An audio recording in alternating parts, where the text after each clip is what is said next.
Hello everyone, little ഹന്നോയിലേക്ക് എല്ലാവർക്കും സ്വാഗതം. ഇന്നൊരു മിനി ഡ്രാമയുടെ എക്സ്പ്ലനേഷൻ ആണ് നോക്കാൻ പോകുന്നത്. അപ്പൊ കഥയിലേക്ക് കിടക്കാം. കഥയിലെ തുടക്കത്തിൽ തന്നെ കാണുന്നത് ഹീറോയിനും മാരേജ് രജിസ്റ്റർ ചെയ്യുന്നതാണ് കേട്ടോ. അവളുടെ പേര് യോയോ, ഹീറോയുടെ പേര് ചിൻ. അങ്ങനെ അവർ കല്യാണം കഴിഞ്ഞ് വരുമ്പോൾ പെട്ടെന്ന് അവളുടെ ഫ്രണ്ട് അവൾക്കൊരു കോൾ ചെയ്യുന്നു. എന്താ ഇത്ര അത്യാവശ്യം എന്നറിയാൻ വേണ്ടി അവൾ പെട്ടെന്ന് തന്നെ കോൾ എടുക്കുന്നു. അവളുടെ ഫ്രണ്ട് ഉടനെ നീ എന്താ ഞാൻ അറേഞ്ച് ചെയ്ത വ്യക്തിയെ കാണാൻ പോകാതെ നീ ഇവിടെ എന്തെടുക്കുക എന്ന് ചോദിക്കുന്നു. നിനക്ക് വേണ്ടി അവൻ 3 മണിക്കൂറായി വെയിറ്റ് ചെയ്യുന്നു എന്നൊക്കെ പറയുന്നു. ഇത് കേട്ട് അവൾ ആകെ ഷോക്കായി. അപ്പൊ നീ പറഞ്ഞ ആളല്ലേ ഞാൻ മാരേജ് ചെയ്തത് എന്ന് പറയുന്നു. അപ്പൊ അവളുടെ ഫ്രണ്ട് പറഞ്ഞു, നിനക്കെന്താ വട്ടാണോ? ഞാൻ പറഞ്ഞ വ്യക്തി ആ റെസ്റ്റോറന്റിൽ ഇപ്പോൾ നിന്നെ വെയിറ്റ് ചെയ്തിരിക്കുന്നുണ്ട്. നീ ആരെയാ കല്യാണം കഴിച്ചത് എന്ന് ചോദിക്കുന്നു. അപ്പൊ ഇവൾ ആകെ കിളി പറ. അപ്പൊ പിന്നെ ഇതാരാ എന്ന അവസ്ഥയിൽ നോക്കുന്നു. ഇവക്ക് ആള് മാറിയതാണെങ്കിലും ഇയാൾ എന്തിനാ എന്നെ കല്യാണം കഴിച്ചേ എന്ന പേടിയാണ് ഇവക്ക്. അതിനുശേഷം ചിൻ അവളെ വീട്ടിലേക്ക് തന്നെ ആക്കി കൊടുക്കുന്നു.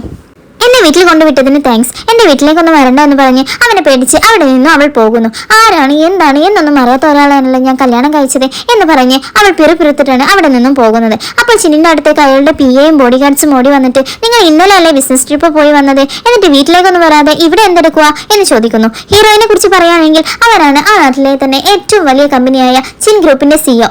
അപ്പൊ ഹീറോ അയാളോട് പറയുന്നു, ഞാൻ മിസ്സിസ് ചിന്നിനെ കണ്ടെത്തിയെന്ന് മുത്തശ്ശിയോട് പറഞ്ഞോളൂ. ഇത് കേട്ട അവന്റെ PA ആകെ ഷോക്കാവുന്നു. കാരണം മിസ്റ്റർ ചിൻ ഇതുവരെ ഒരു പെണ്ണിനെയും ഡേറ്റ് ചെയ്തിട്ടില്ല. ഇതിപ്പോ ആരാ എന്നാണ് അവൻ വിചാരിക്കുന്നത്. അതിനുശേഷം യോയോ ഒരു കമ്പനിയിൽ ഇന്റർവ്യൂവിന് പോകുന്നു. അവളെ കുറിച്ച് പറയുകയാണെങ്കിൽ ഒരു വളരെ സാധാരണ കുടുംബത്തിലെ ഒരു പെൺകുട്ടിയാണ് അവൾ. അമ്മ മാത്രമാണ് അവൾക്കുള്ളത്. എന്നാലും അവൾ ഭയങ്കര ബോൾഡാണ്. അങ്ങനെ അവൾ ഇന്റർവ്യൂവിന് വളരെ ലേറ്റ് ആയാണ് എത്തുന്നത്. അതുകൊണ്ട് തന്നെ ആദ്യം ഓപ്പൺ ആയ ലിഫ്റ്റിലേക്ക് തന്നെ അവൾ ഓടി കയറുന്നു. അവിടെ നിന്നവരെയും അവൾ കയറാനായിട്ട് വിളിക്കുന്നു. അപ്പൊ അവിടുത്തെ സ്റ്റാഫ് അത് നമുക്കുള്ളതല്ല, ഇവിടുത്തെ ബോസിന് മാത്രം ഉപയോഗിക്കുന്ന ലിഫ്റ്റാണ് എന്ന് പറയുന്നു. അവൾ ആകെ ചടച്ച് തിരിച്ചു വരുന്നു. ആ സമയം തന്നെ അവിടേക്ക് അവരുടെ ബോസും കടന്നു വരികയാണ്. അത് വേറെ ആരുമായിരുന്നില്ല, മിസ്റ്റർ ചിൻ തന്നെയാണ്. അയാളെ കണ്ട് ഇവൾ ആകെ ഷോക്കാവുന്നു. കാരണം ഇവരാണല്ലോ ഇവൾ ഇന്നലെ കല്യാണം കഴിച്ചത്. അങ്ങനെ ചിന്ന് വന്ന് അവളെ കയ്യും പിടിച്ച് നേരെ ആ ലിഫ്റ്റിലേക്ക് കയറി പോകുന്നു. അവിടെ നിൽക്കുന്ന സ്റ്റാഫ് എല്ലാവരും ഷോക്കാവുന്നു. കാരണം അതൊരു അത്ഭുത കാഴ്ചയാണ്. കാരണം അവർക്കറിയാം മിസ്റ്റർ ചിൻ ഇതുവരെ വേറൊരു പെണ്ണിനെയും ഇങ്ങനെ കൊണ്ടുപോയിട്ടില്ല എന്നുള്ളത്. എന്നിട്ട് അവളോട് ചിന്നി ചോദിച്ചു, എന്ത് ജോലിയുടെ ഇന്റർവ്യൂവിനാണ് ഇവിടെ വന്നത് എന്ന് ചോദിക്കുന്നു. സത്യത്തിൽ അവൾ അവിടെ ഒരു ക്ലീൻ സ്റ്റാഫ് ആയിട്ട് ജോലിക്ക് വന്നത്. പക്ഷെ അത് അവനോട് പറയാനുള്ള മടി കാരണം വേറെ എന്തോ പോസ്റ്റിലാണ് എന്ന് പറഞ്ഞ് അവൾ ഒപ്പിക്കുന്നു. അവളുടെ കസിൻ അവിടെ ഉള്ളത് കൊണ്ട് തന്നെ അവൾക്ക് ആ ജോലിയും കിട്ടുന്നു.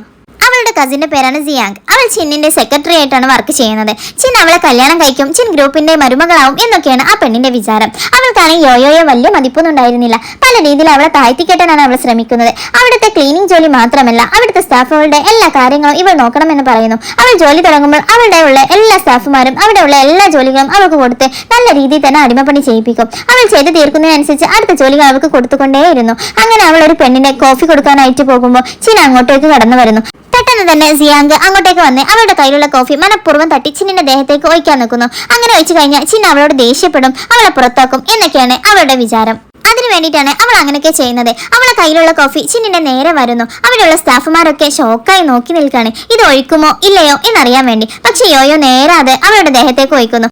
ഉടനെ സിയാങ്, നീ എന്താ ഈ കാണിച്ചത്? ഒരു നിമിഷം വൈകിയിരുന്നെങ്കിൽ ബോസിന്റെ മേലെ നീ ഇത് ഒഴിക്കുമായിരുന്നല്ലോ. ഉടനെ യോയോ, നീ അല്ലേ എന്നെ തള്ളിയിട്ടത് എന്ന് തിരിച്ചും ചോദിക്കുന്നു. പെട്ടെന്ന് അവൾ ചിന്നിനോട്, ഇതെന്റെ അകന്ന ബന്ധുവാണ്, കഷ്ടപ്പാട് കൊണ്ട് ജോലി കൊടുത്തതാണ്, ഇങ്ങനെ ആവുമെന്ന് വിചാരിച്ചിരുന്നില്ല, ഇവളെ ഇപ്പോൾ തന്നെ ഇവിടെ നിന്ന് പറഞ്ഞയക്കണം എന്ന് പറയുന്നു. ബട്ട് ചിന്ന എന്താ ചെയ്തതെന്നോ ഉടനെ കോട്ടൂരി യോയോക്ക് ഇട്ടുകൊടുക്കുന്നു. ഇത് കണ്ട് അവിടെയുള്ള എല്ലാവരും അന്തം വിട്ട് കുന്തം വിഴുങ്ങിയ പോലെ നിൽക്കുകയാണ്.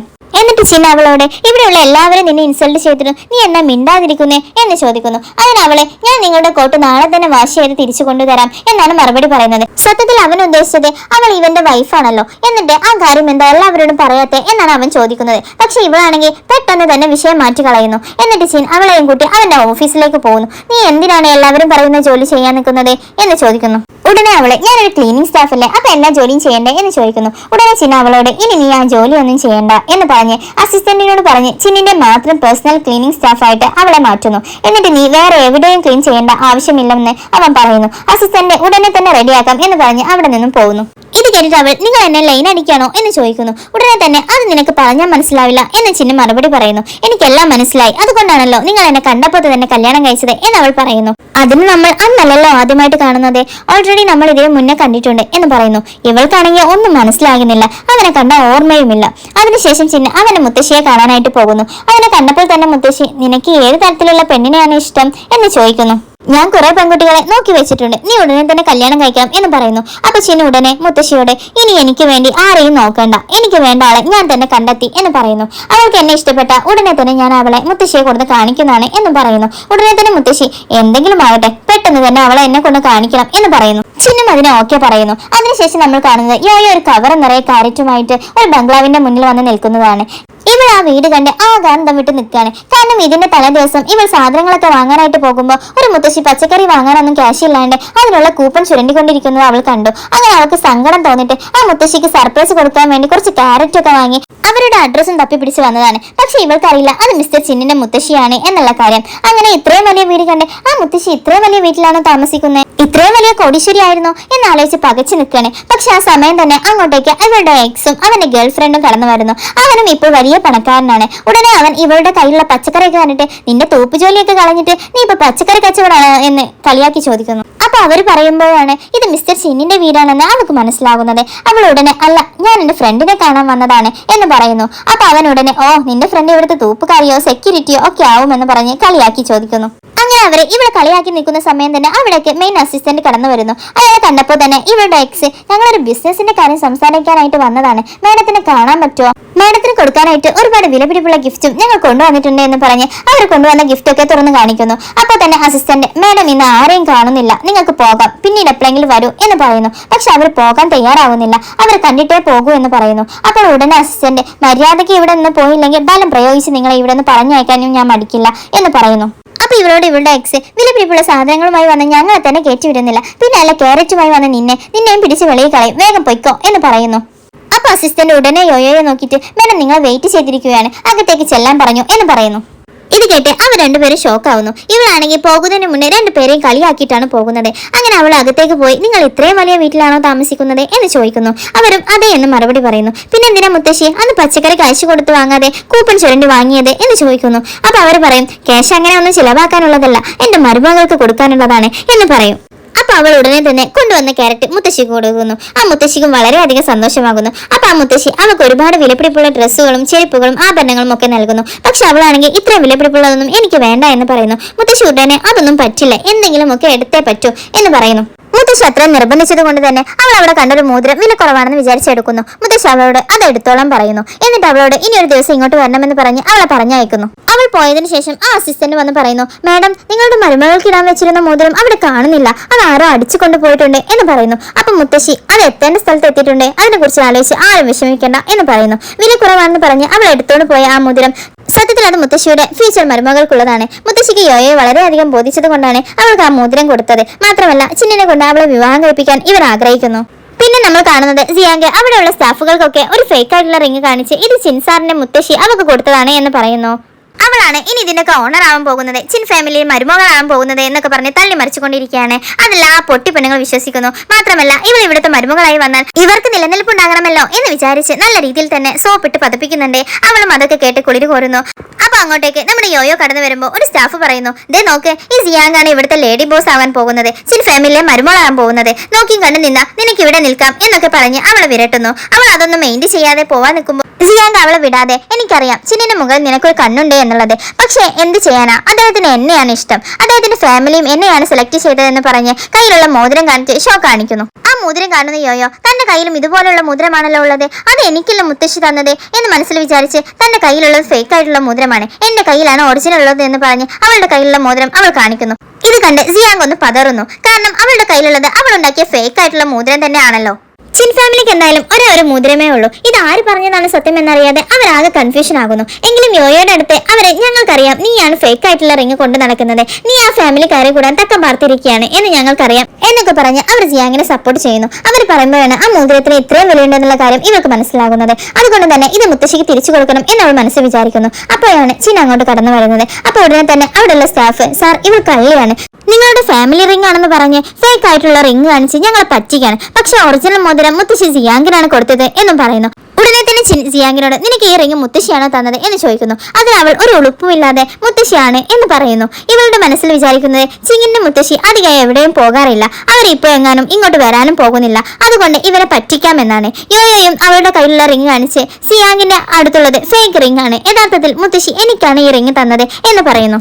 രണ്ടുപേരെ കയ്യിൽ മുദ്രമുള്ളത് കൊണ്ട് ഇത് ആര് പറയുന്നത് വിശ്വസിക്കുമെന്ന് വിചാരിച്ച് ചിന്ന ആകെ കൺഫ്യൂഷൻ ആവുന്നു. അപ്പൊ കറക്റ്റ് സമയം തന്നെ മുത്തശ്ശി ആരും പ്രതീക്ഷിക്കാതെ അങ്ങോട്ട് കടന്നു വരുന്നു. എന്നിട്ട് ജിയാങ്കിനോട് ചോദിക്കും, നിനക്ക് ആരാണ് ഈ മുദ്രം തന്നത് എന്ന് ചോദിക്കുന്നു. അവൾക്കാണെങ്കിൽ ചിന്നിന്റെ മുത്തശ്ശിയെ ഇതുവരെ കണ്ടിട്ട് പോലുമില്ല. ഉടനെ അവൾ അവരോട് എന്നെ ചോദ്യം ചെയ്യാൻ നിങ്ങൾ ആരായെന്ന് ഒരു മര്യാദയും ഇല്ലാതെ ചോദിക്കുന്നു. ചിന്നു ഇത് കേട്ട് ആകെ ഷോക്കാവുന്നു. ഉടനെ ഇവൾ ചിന്നിന്റെ അടുത്ത് ചെന്നിട്ട്, ദേ നോക്ക് സാർ, ഇത് ഇവളുടെ ബന്ധുക്കാർ ആരോ ആണ്, ഇവരെയാണ് ഓഫീസിലേക്കൊക്കെ വിളിച്ചു വരുത്തുന്നത് എന്ന് പറഞ്ഞ് ആകെ ഇൻസൾട്ട് ആക്കുന്നു. ഉടനെ തന്നെ ചിന്നു മുത്തശ്ശിയോട്, എനിക്ക് വേണ്ടി നിങ്ങൾ ആരെയാണ് കണ്ടുവച്ചിരിക്കുന്നത് എന്ന് എനിക്കറിയില്ല, പക്ഷെ എനിക്ക് ഇവളെ ഭയങ്കര ഇഷ്ടമാണ് എന്ന് പറഞ്ഞ് യോയോയെ ഇൻട്രൊഡ്യൂസ് ചെയ്യുന്നു. ഉടനെ തന്നെ മുത്തശ്ശി, ഇടപെട്ട ഞാൻ ഇവളെ തന്നെയാണ് കണ്ടെത്തിയതെന്ന് വളരെ സന്തോഷത്തോടെ പറയുന്നു. നിങ്ങൾക്ക് രണ്ടുപേർക്കും ഇഷ്ടമാണെങ്കിൽ പിന്നെ നമുക്ക് എത്രയും പെട്ടെന്ന് കല്യാണം നടത്താം എന്നും പറയുന്നു. ഇവർ ഓൾറെഡി കല്യാണം കഴിച്ച കാര്യം മുത്തശ്ശിക്ക് അറിയില്ല. അപ്പൊ ചിന്നു ഉടനെ തന്നെ അതൊക്കെ പിന്നീട് തീരുമാനിക്കാം എന്ന് പറയുന്നു. ഇവർ ഇങ്ങനെയൊക്കെ സംസാരിക്കുന്നത് കേൾക്കുമ്പോഴാണ് ജിയാങ്കിന് ഇത് ചിന്നിന്റെ മുത്തശ്ശിയാണെന്നുള്ള കാര്യം അറിയുന്നത് തന്നെ. പെട്ടെന്ന് ജിയാങ്ക്, അയ്യോ ഇത് ചിന്നിന്റെ മുത്തശ്ശിയായിരുന്നോ എന്ന് ചോദിക്കുന്നു. ഉടനെ തന്നെ യോയോ, നീയല്ലേ പറഞ്ഞത് നിന്റെ കയ്യിലുള്ള മോതിരം അത് മുത്തശ്ശി തന്നതാണ് എന്ന്, എന്നിട്ട് ഈ മുത്തശ്ശിയെ നീ ഇപ്പോഴാണ് കാണുന്നത് എന്ന് ചോദിക്കുന്നു. ഇനി നിങ്ങൾ ഓൺലൈൻ ഫ്രണ്ട്സ് വല്ലതാണോ എന്നൊക്കെ പറഞ്ഞ് വട്ടുപിടിപ്പിക്കുന്നു. ജിയാങ് ആണെങ്കിൽ അവളുടെ കള്ളത്തരം നല്ല രീതിയിൽ തന്നെ പൊളിഞ്ഞു എന്ന് മനസ്സിലാക്കുന്നു. ഉടനെ തന്നെ ഒന്നും പറയാനില്ലാതെ അവിടെ നിന്ന് ഓടിപ്പോകുന്നു. ഇത്രയും വില കൂടിയ മോതിരം എനിക്ക് വേണ്ട മുത്തശ്ശി എന്ന് പറഞ്ഞ് അത് മുത്തശ്ശിക്ക് തന്നെ തിരിച്ചു കൊടുക്കുന്നു. അപ്പൊ മുത്തശ്ശി അത് വാങ്ങാതെ, ഇത് ചെൻ ഫാമിലിയിലെ മരുമകൾക്കുള്ളതാണ്, അത് നിന്റെ കയ്യിലിരിക്കട്ടെ, അതുപോലെ തന്നെ എന്റെ പേരക്കുട്ടിയെ നിന്റെ കയ്യിലിരിക്കട്ടെ എന്ന് പറഞ്ഞ് ചിന്നിന്റെ കൈ പിടിച്ച് അവളെ ഏൽപ്പിക്കുന്നു. അപ്പൊ ഉടനെ ചിന്ന് ആ മോതിരം എടുത്ത് അവളുടെ വിരലുകൾക്ക് അണിയുന്നു. അപ്പൊ മുത്തശ്ശിക്കും ചിന്നി ഇവളെ വളരെയധികം ഇഷ്ടപ്പെടുന്നു എന്ന കാര്യം മനസ്സിലാക്കുന്നു. അതിനുശേഷം നമ്മൾ കാണുന്നത് ചിന്ന അവളെയും കുട്ടി ഒരു വലിയ റെസ്റ്റോറന്റിൽ ഫുഡ് കഴിക്കാനായി പോകുന്നതാണ്. അവളാണെങ്കിൽ ആദ്യമായിട്ടാണ് ഇത്രയും വലിയ റെസ്റ്റോറന്റ് കാണുന്നത്. അവിടെയുള്ള ഓരോ ഡിഷിന്റെ വില കേട്ട് അവൾ ആകെ ഷോക്കാവുന്നു. ഉടനെ അവൾ, എനിക്ക് വിശക്കുന്നില്ല, നിങ്ങൾക്ക് വിശക്കുന്നുണ്ടോ എന്ന് ചോദിക്കുന്നു. പിന്നെ എനിക്ക് നന്നായി വിശക്കുന്നുണ്ടെന്ന് പറഞ്ഞ് ഫുഡ് കഴിക്കാനായി അവളെയും കൂട്ടി പോകുന്നു. അവളാണെങ്കിൽ ബില്ല് എത്രയാകും, ഇയാളുടെ അടുത്ത് കൊടുക്കാൻ പൈസ ഉണ്ടാകുമോ, ഇനി എന്റെ അടുത്ത് എങ്ങാനും കൊടുക്കാൻ പറയുമോ, ആരുടെയെങ്കിലും കടം ചോദിക്കാന്ന് വെച്ചാൽ ഇത്രയും രൂപ കടം തരുന്ന ഒരു ബന്ധു പോലും എനിക്കില്ല എന്നൊക്കെ ആലോചിച്ച് പിറുപിറുത്ത് ടെൻഷനായിട്ടാണ് അവൾ വരുന്നത്. ഇവൾ ഇങ്ങനെ കൊച്ചു പിള്ളേരെ പോലെ സംസാരിക്കുന്നത് കേട്ട് ചിന്നും ചിരിക്കുന്നു. അതിനുശേഷം ചിന്നും മെനു കാർഡ് എടുത്ത് അവളുടെ കൈ കൊടുത്ത്, നിനക്ക് ഇഷ്ടമുള്ള ഡിഷ് ഏതാന്ന് വെച്ചാൽ ഓർഡർ ചെയ്യാൻ പറയുന്നു. അതിൽ ഓരോ ഡിഷിന്റെയും വില കണ്ട് കണ്ണ് തള്ളി, എനിക്ക് വിശക്കുന്നില്ല, നിങ്ങൾക്ക് വേണമെങ്കിൽ കഴിച്ചോളൂ എന്ന് പറഞ്ഞ് അവൾ അവിടെ നിൽക്കുന്നു. സത്യത്തിൽ അവൾക്ക് കഴിക്കണമെന്നൊക്കെ ഉണ്ട്, എന്നാൽ ബില്ല് പേ ചെയ്യേണ്ടി വന്നാലോ എന്നോർത്താണ് അവൾ വാങ്ങാണ്ടിരിക്കുന്നത്. എനിക്ക് നല്ലതുപോലെ വിശക്കുന്നുണ്ടെന്ന് പറഞ്ഞ് ചിന്ന ഒരുപാട് ഡിഷ് ഓർഡർ ചെയ്യുന്നു. എന്നിട്ട് ഇവൻ അവളോട്, നീ പേടിക്കണ്ട, ഞാൻ തന്നെ ബിൽ പേ ചെയ്തോളാം എന്ന് പറയുന്നു. അപ്പോഴാണ് അവൾക്ക് ജീവൻ തിരിച്ചു കിട്ടുന്നത്. അപ്പോ പോയ ആളെ തിരിച്ചു പിടിച്ചിട്ട് ഒരുപാട് ഡിഷ് അവളും ഓർഡർ ചെയ്യുന്നു. അപ്പൊ ഫുഡെല്ലാം വന്ന് കഴിച്ചുകൊണ്ടിരിക്കുമ്പോ ചിന്നു, ഞാൻ ഇപ്പൊ വരാം എന്ന് പറഞ്ഞ് അവിടെ നിന്നും എഴുന്നേറ്റ് പോകുന്നു. അപ്പൊ കറക്റ്റ് സമയം തന്നെ യോയോയുടെ കൂടെ പഠിച്ച ഒരു അഹങ്കാരി പെണ്ണും അവിടേക്ക് വരുന്നു. അവളുടെ ബോയ് ഫ്രണ്ടും ഉണ്ട്. ഇവളെ കണ്ടിട്ട് അവൾ, നിന്നെ കാരാ ഇത്ര വലിയ ഹോട്ടലിലേക്ക് കയറ്റിവിട്ടത് എന്ന് ചോദിക്കുന്നു. അപ്പൊ യോയോ പറഞ്ഞു, അതിന് നീ ഏതാ, എനിക്ക് നിന്നെ അറിയില്ലല്ലോ എന്ന് പറഞ്ഞ് അവളെ ഇൻസൾട്ട് ചെയ്യുന്നു. അപ്പൊ അവൾ, നിനക്ക് എന്നെ അറിയില്ലെങ്കിൽ ഉടനെ തന്നെ അറിയും, ഞാനാണ് ഈ ലോകത്തിലെ തന്നെ ഏറ്റവും വലിയ ബിസിനസ്സായ ചിൻ ഗ്രൂപ്പിന്റെ ചിന്നിനെ കല്യാണം കഴിക്കാൻ പോകുന്നത്, ദേ ഇതാണ് ചിന്ന് എന്ന് പറഞ്ഞ് അവളുടെ ബോയ് ഫ്രണ്ടിനെ പരിചയപ്പെടുത്തുന്നു. അപ്പൊ ഇവൾ ഉടനെ, ഇവനൊന്നും ആയിരിക്കില്ല ചിൻ ഗ്രൂപ്പിന്റെ CEO, ഇവനാവാനേ വഴിയില്ല, അതേ നല്ല ഹാൻസം ആണെന്നാണ് ഞാൻ കേട്ടിട്ടുള്ളത്. അപ്പോൾ ഈ പെണ്ണ് വിടാതെ, അതിന് നിനക്കെന്തറിയാം, നിന്റെ എക്സ് നീ ഒരു വേയാങ്കുലി ആയതുകൊണ്ടല്ലേ നിന്നെ ഇട്ടിട്ട് പോയത്, അവനിപ്പോ ഒരു കോടീശ്വരനാണ്, മാത്രമല്ല കോടീശ്വരിയായ ഒരു കാമുകിയും അവനുണ്ട്, നീ ഇപ്പൊ ആരെ പറ്റിച്ചാ ഇവിടെ ഇന്ന് തിന്നുകൊണ്ടിരിക്കുന്നത് എന്നൊക്കെ പറഞ്ഞ് അവളെ കളിയാക്കുന്നു. ഇത് കേട്ടാണ് ചിന്നു വരുന്നത്. ഉടനെ തന്നെ അവളുടെ ബോയ് ഫ്രണ്ടിനിട്ട് അവൾ അടി കൊടുക്കുന്നു. അവൻ നേരെ തറയിലേക്ക് വീഴുന്നു. പെട്ടെന്ന് അവൻ എണീച്ചിട്ട്, നീ ആരെ അടിച്ചേ, നീ ആരെന്ന് വിചാരിച്ചിട്ടാ എന്നെ അടിച്ചേ, ഞാൻ നിനക്ക് കാണിച്ചു തരാമെന്നൊക്കെ പറഞ്ഞ് അവിടെയുള്ള സെക്യൂരിറ്റിയെ വിളിക്കുന്നു. എന്നിട്ട് അവരോട് പറഞ്ഞു, ഞാനാണ് മിസ്റ്റർ ചീൻ, ഇവനെ മര്യാദക്ക് പിടിച്ച് കെട്ടിയിട്, എന്നിട്ട് വാ എന്ന് പറയുന്നു. ഉടനെ യോയോയുടെ അവളുടെ ഫ്രണ്ട്, എടി നിന്നെയും നിന്റെ അലവലാതി ബോയ് ഫ്രണ്ടിനെയും കൊല ഇപ്പൊ കാണാടി എന്ന് പറയുന്നു. പക്ഷെ അങ്ങോട്ടേക്ക് വന്ന സെക്യൂരിറ്റീസ് ആദ്യം ആ പെണ്ണിനെയാണ് അടിക്കുന്നത്. അവർ പറയുമ്പോഴാണ് ചിൻ ഗ്രൂപ്പിന്റെയും ഈ ഹോട്ടലിന്റെയും ഒക്കെ ഓണർ യോയോയുടെ ഹസ്ബൻഡ് ആണ് എന്നുള്ള വിവരം അവൾ അറിയുന്നത്. ഇത് കേൾക്കുമ്പോൾ തന്നെ ആ ഡ്യൂപ്ലിക്കേറ്റ് കാമുകൻ അവിടെ നിന്ന് ഓടി രക്ഷപ്പെടാൻ നോക്കുന്നു. പക്ഷേ സെക്യൂരിറ്റീസ് അവനെ പിടികൂടുന്നു. സത്യത്തിൽ അവളുടെ ബോയ് ഫ്രണ്ട് ചിൻ ഗ്രൂപ്പിന്റെ CEO ആണെന്ന് പറഞ്ഞ് ഇതുവരെ അവളെ ചതിക്കുകയായിരുന്നു. ഇത് വിശ്വസിക്കാനാവാതെ ആ പെണ്ണ് അവിടെ തന്നെ തലകറങ്ങി വീഴുന്നു. ഉടനെ തന്നെ യോയോ അവളോട്, ഞാൻ നിന്നോട് പറഞ്ഞതല്ലേ ഇത് മിസ്റ്റർ ചിന്നല്ല എന്നുള്ളത്, നിനക്ക് അങ്ങനെ തന്നെ വേണം, നിനക്ക് ഇതിന്റെ ആവശ്യമുണ്ടെന്ന് എന്നൊക്കെ പറഞ്ഞ് അവളെ കളിയാക്കുന്നു. ഇതൊക്കെ കണ്ട് ചിന്നു രസിച്ച് ചിരിക്കുകയാണ്. അതിനുശേഷം അവർ രണ്ടുപേരും കൂടി യോയോയുടെ ഒരു ക്ലാസ് റീയൂണിയൻ പോവുകയാണ്. അകത്ത് കയറുന്നതിന് മുമ്പ് തന്നെ ഇവൾ ചിന്നിനോട്, ഞാനിപ്പോ അകത്ത് കയറും, എന്നെ അവിടെയുള്ള എല്ലാവരും തുറപ്പുകാരി എന്നൊക്കെ പറഞ്ഞ് കളിയാക്കും, മാത്രമല്ല എന്റെ എക്സും അവിടെ ഉണ്ടാകും, അവന്റെ ഷോയും കാണണം, നിങ്ങൾക്ക് അവിടെ നിൽക്കാൻ കംഫർട്ട് ആണോ, ഓക്കെ ആണോ എന്നൊക്കെ അവൾ ചോദിക്കുന്നു. അപ്പൊ ചിന്നു ഉടനെ തന്നെ, അതൊന്നും എനിക്ക് പ്രശ്നമേ അല്ല, നിനക്ക് എന്ത് പ്രശ്നം വന്നാലും ഞാൻ നിന്റെ കൂടെ ഉണ്ടാവും, നിന്നെ വിട്ട് എവിടെയും പോവില്ല എന്ന് പറയുന്നു. അപ്പൊ പെട്ടെന്ന് ഇവക്കൊരു പഴയ കാലം ഓർമ്മ വരുന്നു. ഇവളെ ചെറുതിലെ ഒരു ദിവസം ഒരു പാവം പയ്യൻ അവനെ ഉപദ്രവിക്കാൻ വരുന്നു. കുട്ടികളെ കണ്ട് പേടിച്ചു നിൽക്കുകയാണ്. അവൾ ഉടനെ തന്നെ അവന്റെ അടുത്ത് ചെന്നിട്ട് പേടിക്കണ്ട, അവരെയൊക്കെ ഞാൻ കൈകാര്യം ചെയ്തോളാം, നിന്നെ ഞാൻ പ്രൊട്ടക്ട് ചെയ്തോളാം എന്ന് പറയുന്നു. അപ്പോൾ തന്നെ ഇവനെ ഉപദ്രവിക്കാൻ വരുന്ന കുട്ടികൾ അങ്ങോട്ടേക്ക് വരുന്നു. ഉടനെ തന്നെ ഇവൾ അവന്റെ മുന്നിൽ കയറി നിന്ന് ഇവനെ തൊട്ട് കഴിഞ്ഞാൽ നിങ്ങളൊക്കെ വിവരമറിയും എന്ന് പറയുന്നു. അവരെല്ലാവരും ഇവനെ പിടിച്ച് അവിടെ നിന്ന് ഓടിപ്പോകുന്നു. അതിനുശേഷം ഇവൾ അവന്റെ കയ്യിൽ നിന്ന് അവനെ രക്ഷിച്ചതിനുള്ള കാശ് വാങ്ങുന്നു. ആ ഒരു പയ്യൻ വേറെ ആരുമായിരുന്നില്ല, അത് മിസ്റ്റർ ചിന്നാണ്. അതുകൊണ്ടാണ് ഇവളോട് അവൻ നേരത്തെ പറഞ്ഞത് നമ്മൾ ആദ്യമായിട്ടല്ല കാണുന്നത്, ഇതിനു മുമ്പ് മീറ്റ് ചെയ്തിട്ടുണ്ട് എന്ന് പറയുന്നത്. അപ്പൊ ഇവൾക്കും അത് മനസ്സിലായി. നിങ്ങളാണോ ആ പയ്യൻ എന്ന് ചിന്നിനോട് ചോദിക്കുന്നു. അവൻ മറുപടി പറയുന്നതിന് മുന്നേ തന്നെ അവളുടെ ക്ലാസ്സിൽ പഠിച്ചിരിക്കുന്ന ഒരു പെണ്ണ് അങ്ങോട്ടേക്ക് വരുന്നു. എന്നിട്ട് ഇവളെ നോക്കി പുച്ഛത്തോടെ, ഓ നീ എത്തിയോ, ഇവനാരാ, ബോയ് ഫ്രണ്ട് ആണോ, കാണാനൊക്കെ നല്ല ഹാൻസം ആയിട്ടുണ്ടല്ലോ, പക്ഷെ ജോലിയും കൂലിയും ഒന്നും ഉണ്ടാവില്ല അല്ലേ എന്നൊക്കെ ചോദിക്കുന്നു. നിന്റെ എക്സ് ബോയ് ഫ്രണ്ടും അവന്റെ ഗേൾ ഫ്രണ്ടും വന്നിട്ടുണ്ട്. അവൻ എന്തൊക്കെ വില കൂടിയ ഗിഫ്റ്റാന്നറിയോ അവൾക്ക് കൊടുക്കുന്നത്, അവനിപ്പോ എന്ത് റിച്ചാന്നറിയോ, അവനെ കളഞ്ഞിട്ട് പോയത് നീ ഇപ്പൊ വേദനിക്കുന്നുണ്ടാവും എന്നൊക്കെ പറഞ്ഞ് അവളെ കളിയാക്കുന്നു. അപ്പൊ ഇത് കേൾക്കുന്ന ചിൻ എനിക്കൊരു അത്യാവശ്യമുണ്ടെന്ന് പറഞ്ഞ് അവിടെ നിന്നും പോകുന്നു. ഉടനെ മറ്റേ പെണ്ണെ എന്തൊക്കെയോ ചോദിക്കാൻ വരുന്നതിന് മുമ്പ് തന്നെ അവൾ അവിടെ നിന്ന് അകത്തേക്ക് പോകുന്നു. അങ്ങനെ അവൾ അകത്തേക്ക് വരുമ്പോൾ അവളുടെ എക്സും അവന്റെ ഗേൾ ഫ്രണ്ടും അതുപോലെ പണക്കാരും പണക്കാരല്ലാത്തവരും എല്ലാവരും ഉണ്ട്. അപ്പൊ ആ ക്ലാസ്മേറ്റ് വന്ന് ഇവളോട് പറയുന്നു, പണക്കാർക്കും പാവപ്പെട്ടവർക്കും രണ്ട് സൈഡിലാണ് സീറ്റ്, നീ പാവപ്പെട്ടവരാണല്ലോ, അതുകൊണ്ട് നീ പോയി അവരുടെ കൂടെ ഇരുന്നോ എന്ന് പറയും. ഇവൾ ഒരു മടിയുമില്ലാണ്ട് അവരുടെ അടുത്ത് പോയി ഇരിക്കുന്നു. അപ്പൊ അവളുടെ എക്സിന്റെ ഗേൾഫ്രണ്ട് അവളുടെ ഡ്രസ്സിന്റെയും ഓർണമെന്റ്സിന്റെയും ഒക്കെ വില എടുത്ത് പറഞ്ഞ് അവളുടെ ഷോ കാണിക്കുന്നു. അപ്പൊ അവളുടെ എക്സ് പറയുന്നു അവൾക്ക് എന്നെ കിട്ടാത്തതിൽ അസൂയ ഉണ്ടെന്ന് പറയുന്നു. അപ്പൊ യോയോ പറഞ്ഞു, നിന്നെ കണ്ടിട്ട് അസൂയ തോന്നാനൊന്നും നീ വളർന്നിട്ടില്ല എന്ന് പറയുന്നു. യോയോയുടെ നാക്കിന്റെ മുന്നിൽ അവന് പിടിച്ചു നിൽക്കാൻ കഴിയാത്തത് കൊണ്ട് തന്നെ ഒരു വില കൂടിയ ബ്രേസ്ലെറ്റ് എടുത്ത് അവന്റെ ഗേൾഫ്രണ്ടിനെ എല്ലാവരുടെ മുന്നിൽ വെച്ച് തന്നെ ഗിഫ്റ്റ് ചെയ്യുന്നു. അതുകൂടി ആയപ്പോ പിന്നെ പറയണ്ട, ആ പെണ്ണ് തറയിലൊന്നും നിൽക്കാതെ ഇവൾ വീണ്ടും കളിയാക്കാൻ തുടങ്ങുന്നു. അപ്പൊ കറക്റ്റ് സമയം തന്നെ ചിന്ന അങ്ങോട്ടേക്ക് വരുന്നു. അവൾക്ക് കൊടുത്തതിനേക്കാൾ 4 ഇരട്ടി വിലയുള്ള ബ്രേസ്ലെറ്റ് യോയോയുടെ കൈ കെട്ടി കൊടുക്കുന്നു. ഇത് കണ്ട് ഷോക്കായ എക്സ്, ഈ ബ്രേസ്ലെറ്റ് നിനക്ക് എവിടുന്ന കിട്ടേ, ഇത് ചിൻ ഫാമിലിയുടേതല്ലേ എന്ന് ചോദിക്കുന്നു. ഉടനെ തന്നെ ചിൻ, അതെ ഇത് ചിൻ ഫാമിലിയുടേതാണ്, ഞാനാണ് ചിൻ ഗ്രൂപ്പിന്റെ CEO എന്ന് കൂടി പറയുമ്പോൾ അവൻ ആകെപ്പാട് ഷോക്കാകുന്നു. മാത്രമല്ല നിങ്ങൾ എന്റെ വൈഫിനെ ആണ് ഇത്രയും നേരം അപമാനിച്ചു കൊണ്ടിരിക്കുന്നത്, അതുകൊണ്ട് തന്നെ നിന്റെ കമ്പനിയുമായിട്ടുള്ള എല്ലാ കോൺട്രാക്ട്സും ഞാൻ ഇപ്പൊ ബ്ലോക്ക് ചെയ്യാൻ പോവാണ് എന്ന് പറഞ്ഞ് PAയുടെ അടുത്ത് അതിനുള്ള ഓർഡറും കൊടുക്കുന്നു.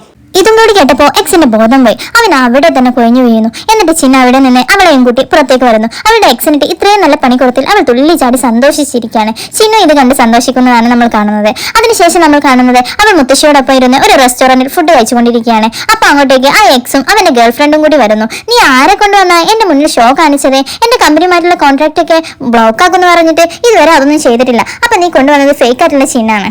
അതിനുശേഷം ഒരു ഇൻവിറ്റേഷൻ കാർഡ് കാണിച്ചിട്ട് ഇത് കണ്ടോ, ഇത് ചിൻ ഫാമിലിയേക്കാൾ വലിയൊരു കമ്പനിയുടെ പാർട്ടിയിലേക്കുള്ള ഇൻവിറ്റേഷൻ ആണ്, ഞാൻ അവിടെ പോയി അവരുടെ കോൺടാക്ട് ഒക്കെ എടുത്ത് ചിൻ ഗ്രൂപ്പിനേക്കാൾ വലിയൊരു കോടീശ്വരനാകും എന്ന് പറയുന്നു. അപ്പൊ ഇത് കേൾക്കുന്ന ഇവൾ ചിൻ ഗ്രൂപ്പിനേക്കാൾ വലിയ കമ്പനിയൊക്കെ ഉണ്ടോ എന്ന് ചിന്തിക്കുന്നു. അവർ പോയി കഴിയുമ്പോൾ മുത്തശ്ശി അവൾ ആ പാർട്ടിയിലേക്ക് പോകാനായിട്ട് നിർബന്ധിക്കുന്നു. അവൾ പോകുന്നില്ല എന്ന് പറഞ്ഞെങ്കിലും മുത്തശ്ശി നിർബന്ധിച്ച് അവൾ അങ്ങോട്ടേക്ക് പറഞ്ഞയക്കുന്നു. അങ്ങനെ പിറ്റേന്ന് അവൾ പാർട്ടിയിലേക്ക് പോകുന്നു. അവൾ ചെന്ന ഉടനെ തന്നെ ഫുഡ് അടി തുടങ്ങുന്നു. അല്ലാണ്ട് അവിടെ എന്ത് ചെയ്യാനാ, അവിടെ തന്നെ ഇവളുടെ എക്സും ഗേൾഫ്രണ്ടും ഒക്കെ ഉണ്ട്. കൃത്യസമയത്ത് തന്നെ ചിന്ന അങ്ങോട്ടേക്ക് കടന്നു വരുന്നു. ചിന്നനെ കണ്ട ഉടനെ തന്നെ ഇവർക്ക് ദേഷ്യം വന്നിട്ട് ഈ ഫ്രോഡ് ഇവിടെ എന്ത് ചെയ്യാനാണ് എന്ന് പറഞ്ഞിട്ട് അവൻ അടിക്കാനായിട്ട് പോകുന്നു. പക്ഷെ അടി കൊടുക്കാൻ പോയ ആളാണ് അടി കൊണ്ട് തറയിൽ വീഴുന്നത്.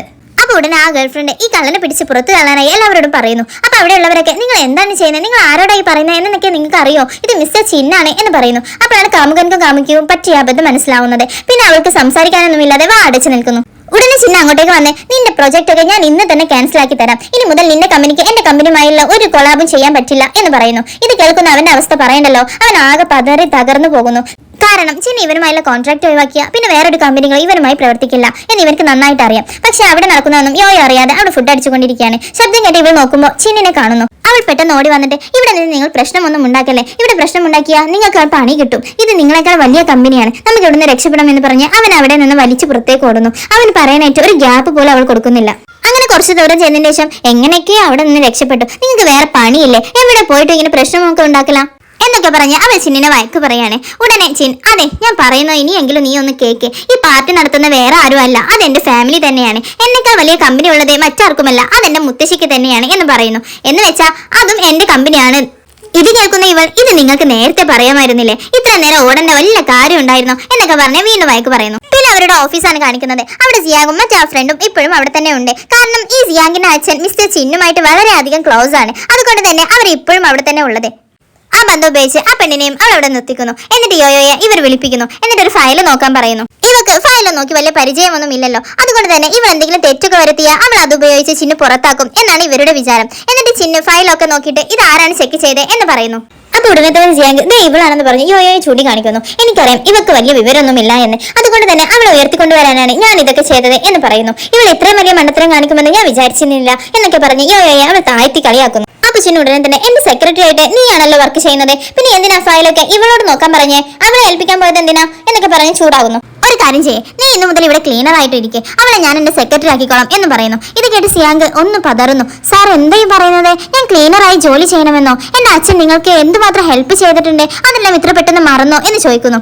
അപ്പൊ ചിൻ ഉടനെ തന്നെ നോക്ക്, ഞാൻ നിന്നെ പറഞ്ഞു വിടാത്തതിന്റെ ഒരേ ഒരു കാരണം അത് നിന്റെ അച്ഛനാണ്. ഇനി നീ ഇങ്ങനെയുള്ള കാര്യങ്ങൾ ചെയ്യുകയാണെങ്കിൽ ഞാൻ എന്തായാലും നിന്നെ ജോലിയിൽ നിന്ന് പിരിച്ചുവിടും എന്ന് പറയുന്നു. ഇത് കേൾക്കുമ്പോൾ യോയോ അവളെ കളിയാക്കി ചിരിക്കുന്നു.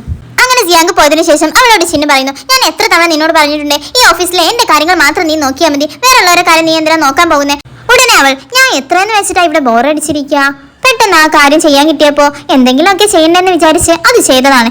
ഉടനെ തന്നെ ചിൻ ഓ നിനക്ക് വെറുതെ ഇരിക്കുന്നതാണോ ബുദ്ധിമുട്ട്, എങ്കിൽ ഞാൻ നിനക്കൊരു ജോലി തരാം, ഇന്ന് വൈകിട്ട് ഒരു ഡിന്നർ പാർട്ടി ഉണ്ട്, അതിന് നമുക്ക് ഒരുമിച്ച് പോകാം എന്ന് പറയും. ഇത് കേട്ടപ്പോ ഇവളും ഹാപ്പി ആകുന്നു. ഇവർ രണ്ടുപേരും സംസാരിക്കുന്നത് ജിയാങ് പുറത്തു നിന്ന് കേട്ടുകൊണ്ടിരിക്കുകയാണ്. ഓഹോ, ഇത്രയും നാൾ എല്ലാ ബിസിനസ് പാർട്ടിക്കും നിങ്ങൾ എന്നെയാണ് വിളിച്ചു പോയിക്കൊണ്ടിരുന്നത്, ഇപ്പോ ഇവളെ കിട്ടിയപ്പോ നിങ്ങൾക്ക് എന്നെ വേണ്ട, എന്നെ കളഞ്ഞു അല്ലേ? എന്തായാലും ആ ബിസിനസ് പാർട്ടിക്ക് ഞാൻ തന്നെ നിങ്ങളോടൊപ്പം വരും, ആ തൂപ്പുകാരിയെ കൊണ്ടുപോകുന്നത് ഞാൻ കാണിച്ചു തരാം എന്ന് പറഞ്ഞ് അവൾ കുരുട്ടുബുദ്ധി പ്ലാൻ ചെയ്യുന്നു. അതിനുശേഷം യോയോ അവിടെ ക്ലീൻ ചെയ്തുകൊണ്ടിരിക്കുമ്പോൾ ജിയാങ് അവളോട് വന്നിട്ട് പറയുന്നു, ചിന്നിന്റെ കാർ ആക്സിഡന്റ് ആയി, ദേ ഇപ്പൊ ചിന്നിന്റെ പിയെ വിളിച്ച് വെച്ചതേ ഉള്ളൂ, ചിന്നിനെ വിളിച്ച് കിട്ടുന്നില്ല, അദ്ദേഹത്തിന്റെ ഫോൺ സ്വിച്ച് ഓഫ് ആണ് എന്ന്. അത് കേട്ട പാതി കേൾക്കാത്ത പാതി അത് വിശ്വസിച്ച് യോയോ ചിന്നിനെ തിരക്കി ഓടുന്നു. അതിനുശേഷം ജിയാങ് ചിന്നിന്റെ കൂടെ പാർട്ടിക്ക് പോകാനായി ഒരുങ്ങി റെഡിയായി നിൽക്കുകയാണ്. എന്നിട്ട് ചിന്നിന്റെ അടുത്തേക്ക് ചെന്ന് നമുക്ക് പാർട്ടിക്ക് പോകാം എന്ന് പറയുന്നു. ഉടനെ തന്നെ ചിന്ന് ഇല്ല, അതിന് ഞാൻ യോയോയാണ് കൊണ്ടുപോകുന്നത് എന്ന് പറയുന്നു. ഉടനെ തന്നെ ജിയാങ് അവളെ പാർട്ടിക്കൊന്നും കൊണ്ടുപോയാലൊന്നും ശരിയാവില്ല, അവൾക്ക് അതിനുള്ള ധൈര്യം പോലും ഇല്ല, അതുകൊണ്ടാണ് അവൾ ഇവിടെ നിന്ന് മുങ്ങിയത് എന്ന് പറയുന്നു. അതുകൊണ്ട് ഞാൻ വേണമെങ്കിൽ നിങ്ങളോടൊപ്പം വരാം എന്നും പറയുന്നു. ചിന്ന ഉടനെ തന്നെ അതിന് ആവശ്യമില്ല എന്ന് പറഞ്ഞ് അവൾ അവോയ്ഡ് ചെയ്ത് അവിടെ നിന്നും പോകുന്നു. ഓഫീസിന് പുറത്തു വന്നതിന് ശേഷം ചിന്ന യോയോയെ തപ്പിക്കൊണ്ടിരിക്കുകയാണ്. അവിടുത്തെ സ്റ്റാഫുമാരോടൊക്കെ ചോദിക്കുമ്പോൾ അവർക്കൊന്നും അറിയില്ല എന്ന് പറയുന്നു. ചിന്ന ഫോൺ നോക്കുമ്പോൾ അത് സ്വിച്ച് ഓഫ് ആണ്. ഉടനെ തന്നെ ഫോൺ ഓണാക്കി പിഐയെ വിളിച്ച് യോയോയെ അന്വേഷിക്കാൻ പറയുന്നു.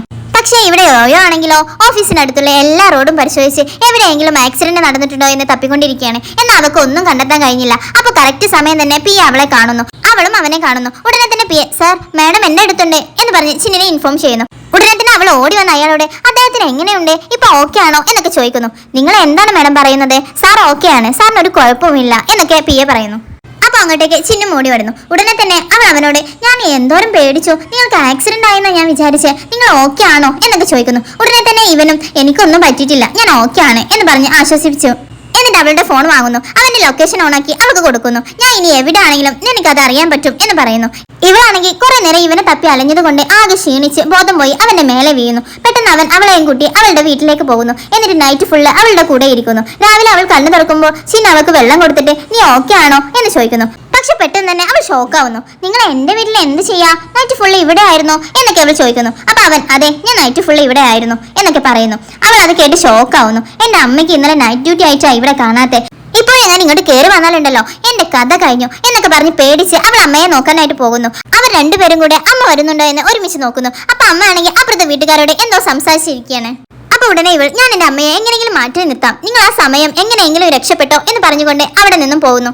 അങ്ങനെ അവൻ പുറത്തേക്ക് വരുന്നു. അതിനുശേഷം അവൾ ഒന്നും അറിയാത്ത പോലെ അമ്മയുടെ കൂടെ ഇരുന്ന് ഫുഡ് കഴിക്കുന്നു. ഉടനെ അവൾ അമ്മയോട് നൈസായിട്ട് അമ്മേ ഈ ചിൻ ഗ്രൂപ്പിന്റെ സിഇഒനെ പറ്റി എന്താ തോന്നുന്നത് എന്ന് ചോദിക്കുന്നു. തോന്നാൻ എന്തിരിക്കുന്നു, അവൻ നല്ലൊരു പയ്യനല്ലേ, മാത്രമല്ല നല്ലൊരു കോടീശ്വരനും എന്ന് അമ്മ മറുപടി പറയുന്നു. അപ്പൊ ഇവൾ ഉടനെ അങ്ങനെ ഒരു പയ്യൻ നിങ്ങൾക്ക് മരുമകനായി വന്നാ എങ്ങനെയിരിക്കും, എന്താ അഭിപ്രായം എന്ന് ചോദിക്കുന്നു. അപ്പൊ അമ്മ ഉടനെ നീ പകൽക്കിനാവ് കാണാതെ താഴെ ഇറങ്ങി പെണ്ണെ, അത് എത്ര വലിയ കോടീശ്വരനാ, നീ ക്ലീനിങ് സ്റ്റാഫും, അതുകൊണ്ട് തന്നെ അത്ര വലിയ ആഗ്രഹങ്ങളൊന്നും നമുക്ക് വേണ്ട മോളെ എന്ന് പറയുന്നു. അങ്ങനെ പിറ്റേ ദിവസം അവൾ ചിന്നിയുടെ അടുത്ത് ചെന്നിട്ട് പറയും ഞാൻ സ്നേഹിക്കുന്ന കാര്യം അമ്മയുടെ അടുത്ത് പറഞ്ഞിട്ട് അമ്മ അത് വിശ്വസിക്കുന്നില്ല, എന്തായാലും ഒരു ദിവസം ഞാൻ നിങ്ങളുടെ കൈ പിടിച്ച് അവരുടെ അടുത്ത് പോയി നിൽക്കുമ്പോൾ താനെ വിശ്വസിച്ചോളാം എന്ന് പറയുന്നു. ഉടനെ ചിൻ നീ അതൊന്നും ആലോചിച്ച് വിഷമിക്കണ്ട, ഞാൻ നിന്റെ അമ്മയെ കാണാൻ എന്നാണ് വരേണ്ടത്, എന്ത് ഗിഫ്റ്റാണ് അമ്മയ്ക്ക് ഇഷ്ടം എന്നൊക്കെ ചോദിക്കുന്നു. ഞാനത് വെറുതെ നിങ്ങളോട് പറഞ്ഞതാ, നിങ്ങൾ അത് കാര്യമാക്കി എടുത്തോ, അമ്മയെ കാണാൻ വരുമോ എന്നൊക്കെ ചോദിക്കുന്നു. ചിന്നു പറഞ്ഞു എന്തായാലും അത് അത്യാവശ്യമായിട്ടുള്ള കാര്യമല്ലേ, നമ്മുടെ കല്യാണം കഴിഞ്ഞ കാര്യം നീ മറന്നോ, എന്നായാലും നിന്റെ അമ്മയോട് ഇതിനെപ്പറ്റി സംസാരിക്കണം എന്നിവൻ പറയുന്നു. പിന്നീട് നമ്മൾ കാണുന്നത് ചിൻ കുറച്ച് ഗിഫ്റ്റ് ഒക്കെ വാങ്ങിയിട്ട് യോയുടെ അമ്മയെ കാണാനായിട്ട് വന്നേക്കാണ്. ഇതൊക്കെ കണ്ട ഇവളെ നിങ്ങൾ എന്തിനാ ഇത്രയും ഗിഫ്റ്റ് ഒക്കെ വാങ്ങിയത്, ശരിക്കും എന്റെ അമ്മയെ കാണാൻ വേണ്ടി തന്നെയാണോ നിങ്ങൾ വരുന്നത് എന്നൊക്കെ ചോദിക്കുന്നു. അതെ, ആദ്യമായിട്ട് എന്റെ അമ്മയമ്മയെ കാണാൻ വരുമ്പോ ഞാൻ എങ്ങനെയാ കൈവീശി വരുന്നേ, അതുകൊണ്ടാണ് കുറച്ച് ഗിഫ്റ്റ് ഒക്കെ വാങ്ങിയത് എന്ന് പറയുന്നു. അവൾ ഉടനെ തന്നെ ഇതാണോ കുറച്ച് ഗിഫ്റ്റ് എന്ന് പറഞ്ഞ് ചിൻ കൊണ്ടുവന്ന പെട്ടികളിലേക്ക് നോക്കിയിട്ട് അവന്റെ കവിളിൽ പിടിക്കുന്നു. കൂടെയുള്ള ബോഡി ഗാർഡ്സ് ഒക്കെ നാണം കൊണ്ട് തല താഴ്ത്തുന്നു. ഉടനെ തന്നെ ചിൻ ഇതുവരെ ആരും എന്റെ കവിളിലൊന്നും പിടിച്ച് സംസാരിച്ചിട്ടില്ല എന്ന് പറയുന്നു. ഞാൻ നിങ്ങളുടെ വൈഫല്ലേ, അപ്പൊ എനിക്ക് ഇതൊക്കെ ആകാം എന്ന് അവൾ പറയും. എനിക്ക് എന്റെ അമ്മയല്ലാതെ ഈ ലോകത്ത് ആരെയും പേടിയില്ല, ഇനി പേടിക്കേയില്ല എന്ന് അവൾ പറയുന്നു. ഓ ശരി മാഡം, നിങ്ങൾ പറഞ്ഞ പോലെ എന്ന് പറഞ്ഞു നിൽക്കുന്നേരം ലിഫ്റ്റ് ഓപ്പൺ ആവുന്നു. മുന്നിൽ തന്നെ അവളുടെ അമ്മയും നിൽക്കുന്നുണ്ട്. ഉടനെ തന്നെ ഇവരിങ്ങനെ നിൽക്കുന്നത് കണ്ട് അമ്മ ഷോക്കാവുന്നു. അതുപോലെ തന്നെ ഇവർ രണ്ടുപേരും അമ്മയെ കണ്ടും ഷോക്കാവുന്നു. ഇവൾ ഉടനെ തന്നെ ചിന്നിനെ കളഞ്ഞിട്ട് അമ്മയുടെ കൈ പിടിച്ച് അവിടെ നിന്ന് ഓടുന്നു. എന്നിട്ട് അമ്മയോട്, അമ്മേ ഞാൻ അദ്ദേഹത്തെയാണ് സ്നേഹിക്കുന്നത്, ഞങ്ങളുടെ കല്യാണം നടത്തി തരണം എന്ന് പറയുന്നു. നീ എന്തൊക്കെയാ ഈ പറയുന്നേ, ഇത്ര വലിയ കോടീശ്വരൻ, നീ വിചാരിക്കുന്നത് പോലെ ഒന്നും ആവില്ല കാര്യങ്ങൾ, അവർ നിന്നെ ഉപേക്ഷിക്കും, അത് ഉറപ്പാ എന്നൊക്കെ അവളോട് അമ്മ പറയുന്നു. അപ്പൊ ഇവൾ ഉടനെ തന്നെ അങ്ങനെയൊന്നും ഉണ്ടാവില്ല, അദ്ദേഹം നല്ലതുപോലെ എന്നെ നോക്കും, എന്നെ അദ്ദേഹത്തിന് വളരെ ഇഷ്ടമാണ് എന്നൊക്കെ പറയുന്നു. ആയിരിക്കാം, പക്ഷെ ആ പയ്യൻ ഒരു വലിയ കോടീശ്വരനാണ്, അതുപോലെ അവരുടെ ഫാമിലിക്കൊന്നും ഇതൊരിക്കലും അംഗീകരിക്കാൻ കഴിയില്ല. ആ പയ്യൻ ചീറ്റ് ചെയ്താൽ നമ്മൾ എന്താണ് ചെയ്യാ, അത്രയ്ക്ക് വലിയ പണമൊന്നും നമുക്കില്ലല്ലോ, നീ എന്തൊക്കെയാ ഈ പറയുന്നേ എന്നൊക്കെ അവളോട് പറഞ്ഞ് അവളെ ശകാരിച്ചുകൊണ്ടിരിക്കുകയാണ് അമ്മ. അപ്പൊ കറക്റ്റ് സമയത്ത് ചിൻ അവളുടെ മുത്തശ്ശിയുമായി ഇവളുടെ അമ്മയോട് സംസാരിക്കാൻ വരികയാണ്. ഉടനെ തന്നെ മുത്തശ്ശി, പിള്ളേർക്ക് തമ്മിൽ ഭയങ്കര ഇഷ്ടമാണ്, നമ്മളല്ലേ ഇത് നടത്തി കൊടുക്കേണ്ടേ എന്നൊക്കെ പറയുന്നു. മാത്രമല്ല ഇവർക്ക് വേണ്ടി അവർ കുറെ ഗിഫ്റ്റും കൊണ്ടുവന്നിട്ടുണ്ട്. ഇവർ ഇങ്ങനെയൊക്കെ പറഞ്ഞത് കേൾക്കുമ്പോൾ അവളുടെ അമ്മയ്ക്ക് ഒരു പ്രതീക്ഷയൊക്കെ ഉണ്ടാകുന്നു, ഹാപ്പി ആവുന്നു. ഏറ്റവും വലിയ സംശയം എന്താണെന്ന് വെച്ചാൽ ഇത്രയും വലിയ കുടുംബത്തിലേക്ക് അവളെ പറഞ്ഞയക്കുമ്പോൾ അവർ നല്ല രീതിയിൽ നോക്കോ എന്നായിരുന്നു. പക്ഷേ മുത്തശ്ശിയുടെ വാക്ക് കേൾക്കുമ്പോൾ അവർ ഓക്കെ ആകുന്നു, മാരേജിനും സമ്മതിക്കുന്നു. അപ്പൊ ചിൻ ഉടനെ തന്നെ അവളുടെ അമ്മയ്ക്ക് ഒരു കോസ്റ്റ്ലി ആയിട്ടുള്ള ഒരു പെയിന്റിംഗ് ഗിഫ്റ്റ് ചെയ്യുന്നു. അതിനുശേഷം എന്റെ പേരിലെ എല്ലാ പ്രോപ്പർട്ടീസും ഇവളുടെ പേരിലാക്കിയിട്ടുണ്ട്, അതുകൊണ്ട് തന്നെ ഞാൻ ഇവളെ ഉപേക്ഷിക്കുമെന്നുള്ള സംശയമൊന്നും ആന്റിക്ക് വേണ്ട എന്ന് പറയുന്നു. ഓഹോ, അപ്പൊ ഈ സ്വത്തൊക്കെ എടുത്ത് ഞാൻ നാട് വിട്ടാലോ എന്നിവൾ ചോദിക്കുന്നു. ഇത് കേൾക്കുമ്പോൾ ഇവളുടെ അമ്മ ഇവൾക്കൊരു അടി കൊടുത്തിട്ട് മിണ്ടാതിരിക്കലി, എന്തൊക്കെയാ ഇവൾ ഈ പറയുന്നേ എന്ന് ചോദിക്കുന്നു. അപ്പൊ ചിൻ ഉടനെ തന്നെ കുഴപ്പമൊന്നുമില്ല, അടിച്ചു കൊണ്ടുപോയാലും എനിക്കൊരു പ്രശ്നവുമില്ല, നീ എന്റെ കൂടെ ഉണ്ടായാൽ മാത്രം മതി എന്ന് പറയുന്നു. അവരൊക്കെ പോയതിനു ശേഷം ചിൻ അവർക്ക് കൊടുത്ത പെയിന്റിംഗ് ഗിഫ്റ്റ് അവർ ഭിത്തിയിൽ തൂക്കുന്നു. അപ്പൊ അങ്ങോട്ടേക്ക് വന്ന ഹീറോയിന്റെ ഫ്രണ്ട് ഈ പെയിന്റിംഗ് കാണുന്നു. എന്നിട്ട് അത് നോക്കിയിട്ട് ഇത് ഒറിജിനൽ തന്നെയാണ്, എന്തായാലും ഇതിന് ലക്ഷങ്ങൾ ചിലവഴിച്ചിട്ടുണ്ടാവും എന്ന് പറയുന്നു. അപ്പോഴാണ് ഇവർക്ക് അവരുടെ അമ്മയ്ക്കും ഇത്രയും വിലപിടിപ്പുള്ള സാധനമാണ് ഇതെന്ന് മനസ്സിലാകുന്നത്. അവർ രണ്ടുപേരും ഷോക്കായി നിൽക്കുകയാണ്. വല്ല 5-10 ആയി കാണുമെന്നാണ് ഇവർ വിചാരിച്ചിരുന്നത്. ഇവരുടെ വീടിന് പോലും ഇല്ലല്ലോ ഇത്ര പൈസ എന്നാണ് ഇവർ പരസ്പരം ചിന്തിക്കുന്നത്. അതിനുശേഷം അവരുടെ ഫ്രണ്ട്, എടി നിന്റെ എക്സ് എന്നെ വിളിച്ചിരുന്നു, അവൻ ഇപ്പൊ ആകെ പാപ്പരായിരിക്കുകയാണ്, നിന്റെ നമ്പറൊക്കെ തരാൻ പറഞ്ഞിരുന്നു, പക്ഷെ ഞാൻ കൊടുത്തില്ല, അവനെ എനിക്കറിയില്ലേ എന്ന് പറയുന്നു. എന്തായാലും നീ ഒന്ന് സൂക്ഷിച്ചോ, എപ്പോ വേണമെങ്കിലും അവൻ നിന്റെ അടുത്തേക്ക് വരാം എന്ന് പറയുന്നു. അപ്പൊ അവളും ഞാൻ നോക്കിക്കോളാടി എന്ന് പറയുന്നു. പിന്നീട് നമ്മൾ കാണുന്നത് ഇവൾ പുറത്തുപോയി വരുമ്പോൾ ഇവളുടെ എക്സ് ഇവളുടെ മുന്നിൽ ചെന്ന് ചാടുന്നതാണ്. ചിന്നമായിട്ടുള്ള എല്ലാ കോൺടാക്റ്റും ക്യാൻസൽ ആയതുകൊണ്ട് തന്നെ ഇവൻ ആകെ തകർന്ന് തരിപ്പളമായിരിക്കുകയാണ്. ഉടനെ ഇവൻ, എനിക്ക് ഇപ്പോഴാണ് നിന്റെ വില മനസ്സിലാകുന്നത്, എന്റെ ഗേൾഫ്രണ്ട് എനിക്ക് ഒന്നും ഇല്ലാതായപ്പോ എന്നെ വിട്ടുപോയി, നമുക്ക് വീണ്ടും ഒന്നിച്ചൂടെ എന്ന് അവളോട് ചോദിക്കുന്നു. നിനക്ക് അല്പമെങ്കിലും ഉളുപ്പുണ്ടോ? ഇല്ല എന്നറിയാം, നിന്റെ കാമുകി പോയപ്പോഴാണോ നിനക്ക് എന്റെ വില മനസ്സിലാവുന്നേ? നിന്റെ കരിയർ ബിൽഡ് ചെയ്യാൻ വേണ്ടി ഞാൻ എത്ര ഹെൽപ്പ് ചെയ്താണ് നിന്നെ, പക്ഷെ നീ വളർന്നപ്പോ എന്നെ പുറത്താക്കി. നീ നിന്റെ ഗേൾഫ്രണ്ട് കൂടി എന്തൊക്കെയാ കാണിച്ചു കൂട്ടിയത്, ഇപ്പൊ നീ കാലിയായപ്പോ അവൻ നിന്നെ ഇട്ടേച്ചു പോയി, ഇപ്പൊ പിന്നെയും ഒരു നാണവും ഇല്ലാതെ എന്നെ തപ്പി വന്നേക്കുകയാണ് എന്നൊക്കെ പറഞ്ഞ് അവൻ നല്ല ആട്ടാട്ടുന്നു. പക്ഷെ ഒരു നാണവും ഇല്ലാതെ അവൻ വീണ്ടും എനിക്ക് ഒരു ചാൻസും കൂടി തരണം, ഒരു മാസം കൂടി നമുക്ക് കല്യാണം കഴിക്കാം, ഞാൻ നിന്നെ കളയത്തില്ല എന്നൊക്കെ പറയുന്നു. ഉടനെ അവനെ തട്ടിക്കളഞ്ഞിട്ട് ഓൾറെഡി എന്റെ മാരേജ് കഴിഞ്ഞു, ചിൻ ഗ്രൂപ്പിന്റെ CEO ആണ് എന്റെ ഹസ്ബൻഡ് എന്ന് അവൾ പറയുന്നു. അപ്പോൾ ആ പൊട്ടൻ അത് വിശ്വസിക്കുന്നില്ല. അത്രയും വലിയ കോടീശ്വരൻ ഇവളെ കല്യാണം കഴിക്കില്ല എന്നാണ് അവൻ വിചാരിക്കുന്നത്. നിനക്ക് ഇപ്പോഴും വിശ്വാസമായില്ലേ എന്ന് ചോദിച്ച് ഇവൾ ചിന്നിനെ വിളിച്ച് നമുക്ക് ഒരുമിച്ച് ഇന്നൊരു ഹോട്ടലിൽ റൂം എടുത്ത് സ്റ്റേ ചെയ്താലോ എന്ന് ചോദിക്കുന്നു. അവനും സമ്മതിക്കുന്നു. എന്നിട്ടും ആ പൊട്ടൻ വിശ്വസിക്കുന്നില്ല. നിന്റെ ഹസ്ബൻഡ് ആണെങ്കിൽ പിന്നെ എന്തിനാ ഹോട്ടലിൽ പോയി റൂം എടുക്കുന്നേ എന്നായിരുന്നു അവന്റെ അടുത്ത ചോദ്യം. പിന്നെ അവളെ ഓരോന്ന് പറഞ്ഞ് ഡിസ്റ്റർബ് ചെയ്തുകൊണ്ടേയിരുന്നു. അപ്പൊ കറക്റ്റ് സമയം തന്നെ ചിന്ന അങ്ങോട്ടേക്ക് കടന്നു വരുന്നു. ഇവനിട്ട് നല്ല ഒന്ന് പൊട്ടിക്കുന്നു. ഇനി മേലാൽ എന്റെ വൈഫിനെ തിരിഞ്ഞു പോലും നോക്കരുത്, ഇനി അവളെ ഡിസ്റ്റർബ് ചെയ്തു എന്ന് ഞാൻ അറിഞ്ഞാൽ നിന്നെ ഞാൻ കൊന്നു കളയും എന്ന് പറഞ്ഞ് ഭീഷണിപ്പെടുത്തുന്നു. ഉടനെ ഇവൾ, എടപ്പൊട്ട, ഞാൻ നിന്നോട് പറഞ്ഞതല്ലേ എന്റെ കല്യാണം കഴിഞ്ഞതേ, ഇവനാണ് എന്റെ ഹസ്ബൻഡ്, ഞങ്ങൾ ഇന്ന് ഒരുമിച്ച് റൂം എടുത്ത് എൻജോയ് ചെയ്യാൻ പോവാണ് എന്ന് പറഞ്ഞ് അവൾ അവനെ നല്ലതുപോലെ ഇറിറ്റേറ്റ് ചെയ്യുന്നു. ഇവൾ ഇങ്ങനെ പറയുന്നത് കേട്ട് ഒരു നിമിഷം ചിന്ന അമ്പരം നിന്ന് പോകുന്നു. അതിനുശേഷം അവൻ നേരെ അവളെയും കുട്ടിക്കാറിലേക്ക് വരുന്നു. ഇവളാണെങ്കിൽ നേരത്തെ പറഞ്ഞതോർത്ത് ആകെ നാണക്കേടായി ഇരിക്കുകയാണ്. അങ്ങനെ ചിന്ന അവളോട്, എന്നാ നമുക്ക് റൂമിലോട്ട് പോയാലോ, ഫ്യൂച്ചറിനെ കുറിച്ചൊക്കെ സംസാരിക്കാം എന്ന് പറയുന്നു. ഞാനതൊക്കെ വെറുതെ പറഞ്ഞതാണ്. എന്തായാലും കൊള്ളാം, എനിക്ക് ഇഷ്ടപ്പെട്ടു, നമുക്ക് എന്തുകൊണ്ട് ഒരു റൂമിൽ സ്റ്റേ ചെയ്തുകൂടാ എന്ന് അവൻ ചോദിക്കുന്നു. ഇത് കേട്ട് അവൾക്ക് നാണം വന്ന് അവൾ കണ്ണുപൊത്തുന്നു. അതോടുകൂടി ഒരു ഹാപ്പി എൻഡിങ്ങിൽ ഈ ഡ്രാമ ഇവിടെ അവസാനിക്കുന്നു.